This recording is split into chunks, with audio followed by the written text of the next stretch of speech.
In one of dozens of endorsements of child sex, Simeon ben Yohai said, "A proselyte under the age of 3 years and a day is permitted to marry a priest." Agreeing with ben Yohai, the great Rabbah said, "When a grown-up man has intercourse with a little girl, it is nothing, for when the girl is less than this, 3 years and a day, it is as if one put the finger into the eye." The footnote to this passage says, "As tears come to the eye again and again, so does virginity come back to the little girl under 3 years." The same section confirms that sexual activity with small boys is in the same category. The intercourse of a small boy is not regarded as a sexual act. In addition to adulterers, Christ, in the story of the Good Samaritan, portrayed the Pharisees as racial bigots, too self-righteous to respond to the suffering of one who was not a Jew. It is true, because of the wickedness of the Canaanites, which included sodomy and infant sacrifice, Israel had been commanded by God to be harsh in her treatment of the inhabitants of the land. God made it clear that the Canaanites were not simply to be avoided, but destroyed. By the time of the New Testament, this method of preserving God's kingdom by separation and the sword had become obsolete. God no longer made a racial difference between men. But the Pharisees were unfazed by God's new agenda. The Talmud was finally written down nearly 5 centuries after Christ, yet its critical, even homicidal attitudes toward Gentiles might have been lifted out of the book of Joshua.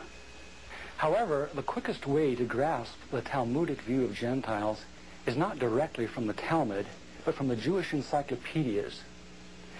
If we quote an isolated opinion from the Talmud, a rabbi may quickly object, saying, "But that is not the overall opinion of the Talmud. That is not the definitive view." What the Jewish encyclopedia provides us is a definitive overview of perhaps hundreds of rabbinic statements on any subject, giving us accurate summaries of what the Talmud generally teaches.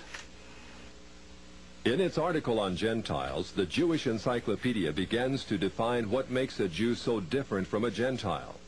According to the rabbis, only Israelites are men. Gentiles they class not as men, but as barbarians.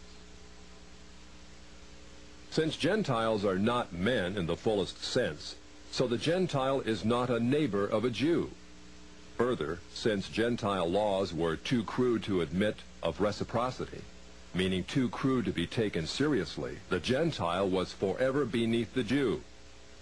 Gentiles were outlawed by God from the beginning, and thus had no property rights. The Almighty offered the Torah to the Gentile nations also, but since they refused to accept it, he withdrew his shining legal protection from them and transferred their property rights to Israel, who observed his law. Since the Talmud outlawed the child, or issue of a Gentile, as that of a beast, a Gentile had as little legal rights in a Jewish court as did an animal.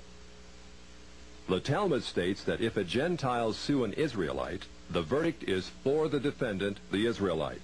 Conversely, if the Israelite is the plaintiff, he obtains full damages. Because the Talmud conspires against Gentiles, if a Jew was ever caught telling a Gentile what the Talmud really says, such a person deserves death. So vile was the nature of a Gentile that the great Simeon ben Yohai said, "The best among the Gentiles deserves to be killed. The best of snakes ought to have its head crushed." Jews, however, are exalted beings in the Talmud, worthy of praise.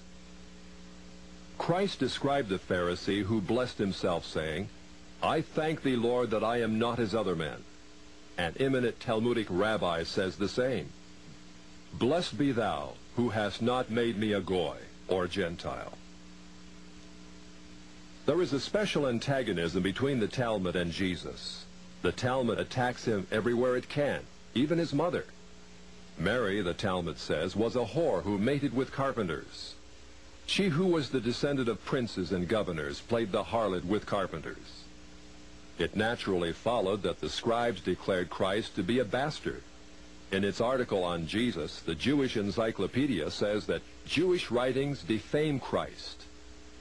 It is the tendency of all these sources to belittle the person of Jesus by ascribing to him illegitimate birth, magic, and a shameful death. Jesus, according to this article, was considered one of the three worst enemies of Judaism who came to an ignoble end. The Talmud says they subjected him to 4 deaths: stoning, burning, decapitation, and strangling. The Talmud also says he is now in hell, punished with boiling hot excrement. What is Christ's advice as he speaks to us out of hell? The Jewish Encyclopedia quotes Jesus as telling us above all to bless the Jews. He says, "Further their well-being. Do nothing to their detriment. Whoever touches them touches even the apple of his eye." Christians, as followers of the false prophet Jesus, also deserve death. The Jewish Encyclopedia again recaps the Talmud's position. A Gentile observing the Sabbath deserves death. It says the Talmud's hatred was probably directed against the Christian Jews. These Judeo-Christians, evasively called min, minute, or minim, were considered by the rabbis to be the most dangerous form of heretics of ancient times. The New Testament Gospels were writings which the rabbis considered more dangerous to the unity of Judaism than those of the pagans. A Talmudic rabbi said, "The writings of Christians deserve to be burned, for paganism is less dangerous than minute or Christianity." The Jewish Encyclopedia, in its article on min, continues to illustrate the Talmudic hatred of Christianity.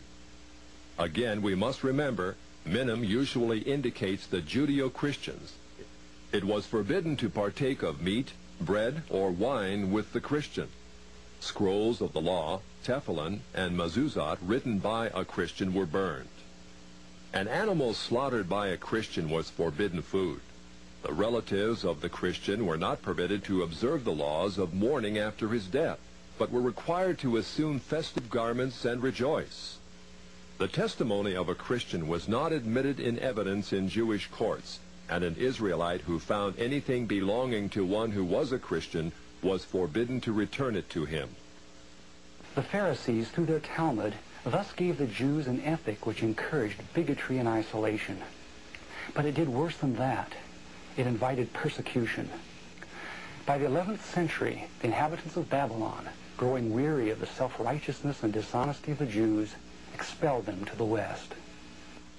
Migrating across North Africa and Central Europe, the great majority of Jews who had lived in Babylon for almost 1,600 years now began to find their destinies in the cities of the West. Yet in coming to the West, Jews found their Christian neighbors extremely intolerant of the antisocial deviations Jews had taken for granted in Babylon. In order to survive, it was necessary to abandon such Babylonian traditions. But that was not as easy as it sounds. For 1,000 years, the Pharisees had commanded such deviations. Most Jews could not bring themselves to defy the authority of the Pharisees. Enter one of the giants of Judaism of all time, the great Maimonides. Maimonides, a physician and philosopher, knew that no Jew who practiced Babylonian perversions could remain alive in Christian lands. He attempted to harmonize Greek philosophy with the best points of Judaism. He hoped his rationalizations would enable Jews to abandon their antisocial customs. Yet Maimonides was only partly successful. He was excommunicated by the Jewish community on the charge of making new laws. Nevertheless, his moderation and intellect did in fact temper the old Judaism of Babylon. Gradually over the centuries, Jews abandoned immoral practices of the Talmud. Such practices are not observed today. In fact, most Jews are so ignorant of the Talmud itself that they do not even know that such teachings exist within their sacred literature. Yet the fact remains that when the Jews came to the West in the Middle Ages and attempted to accommodate the Talmud to Christian society, a tremendous conflict was created. In Babylon, Judaism could be perfectly consistent with the teachings of the Pharisees because the Babylonians were immoral as well. In Christian lands of the West, it became necessary to pretend that many of those teachings did not exist. Even today, religious Jews continue to venerate the Pharisees and their Talmud as the greatest source of light that Judaism will ever know. Yet living in Christian lands, no Jew can fully perform what the Pharisees commanded.